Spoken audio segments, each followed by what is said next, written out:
என் பிரியமானவர்களுக்கு இன்றைய பதிவு நம்ம இன்றைக்கி என்ன பார்க்க போகிறோம்னா, என் ஹஸ்பண்டோட அண்ணனுக்கு 50th பர்த்டே. அந்த செலப்ரேஷனை தான் பார்க்க போகிறோம். அவருக்கு 23rd ஏப்ரல் பர்த்டே. ஸோ பெங்களூரில் இருக்கிறதுனால இங்கே சென்னைக்கு வர முடியல. சென்னைக்கு வந்தோன்னே நாங்கள் செலப்ரேட் பண்ணோம். மச்சானுக்காக அவங்க அக்கா வீட்டுக்காரர் வந்து அவர் கையால் மட்டன் பிரியாணி பண்ணார். ஸோ மட்டன் பிரியாணி வந்து ஜென்ஸ் ஸ்பெஷலாக அவங்கக்கிட்ட விட்டாச்சு. லேடிஸ் எல்லாம் சேர்ந்து பார்த்தீங்கன்னா மீன் குழம்பு, மீன் வறுவல், இறால் தொக்கு, முட்டை. ஸோ எங்கள் சைடு வந்து நாங்கள் எல்லாமே ரெடி பண்ணியிருந்தோம். பார்த்திங்கன்னா செம்ம டேஸ்ட்டாக இருந்தது மட்டன் பிரியாணி.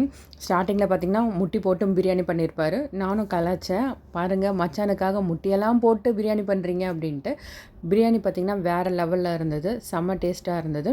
இது ஃபஸ்ட் டைம் வந்து மட்டன் பிரியாணி ட்ரை பண்ணுறாரு அவர். ஸோ வேறு லெவல். எல்லோரும் சாப்பிட்டு பார்த்திங்கன்னா உண்ட மழக்கத்தில் நல்லா தூங்கிட்டாங்க. அப்புறமா என்ன கேக் கட்டிங். கேக்கில் பார்த்திங்கன்னா அவரோட ஃபேஸே போட்டிருந்தோம். ஸோ அவர் வந்து அப்படியே அதை தூக்கி வச்சுட்டு ஃபோட்டோலாம் எடுத்துகிட்டு இருந்தார். எல்லாேருக்கும் ரொம்ப ஹாப்பியாக இருந்தது. எல்லோரும் ஃபேமிலியாக நின்று ஃபோட்டோ எடுத்தோம். அதுக்கப்புறமா என்ன கேக் கட் பண்ணிவிட்டு எல்லோரும் மாற்றி ஊட்டிக்கிட்டு நல்லா என்ஜாய் பண்ணோம். பாசங்கள் நேசங்கள் ஏதுமே இன்றி வாழ்ந்திடும் வாழ்க்கையோ வாழ்க்கை இல்லை. பிரிந்தே நாம் வாழ்கின்ற போதிலும் நினைவுகள் நம்மை சேர்த்திடுமே. அழகாய் பூ பூத்திட வேண்டிய வேர்கள் நீர் ஈர்த்திடுமே. இன்னொரு சின்னம் அது கிடைத்தாலும் கூட இதுபோல் ஒரு சொந்தம் கிடைத்திட நாம் வரும் தேவை. நீங்கள் வாழ்கின்ற வீட்டினில் தேவர்களாய் நாங்கள் காத்து நிற்போம். மண்ணில் சிறு பறவை வாழ மரம் தான் இடம் கொடுத்திடும்.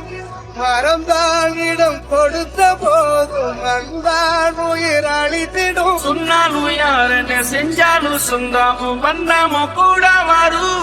நாம் வந்த பின்னாலும் நாம் சென்ற பின்னாலும் சொந்தாமும் வந்தாமும். நீங்கள் வாழ்கின்ற வீட்டினில் தேவர்களாய் நாங்கள் காத்து நிற்போம். மண்ணில் சிறு பறவை வாழ மரம் தான் இடம் கொடுத்திடும். மரம் தான் இடம் கொடுத்த போதும் மண்தான் உயிர் அளித்திடும். சொன்னாலும் யாருன்னு செஞ்சாலும் சொந்தாமும் வந்தாம கூட வரும். நாம் வந்த பின்னாலும் நாம் சென்ற பின்னாலும் சொந்தாமும் வந்தாமும்.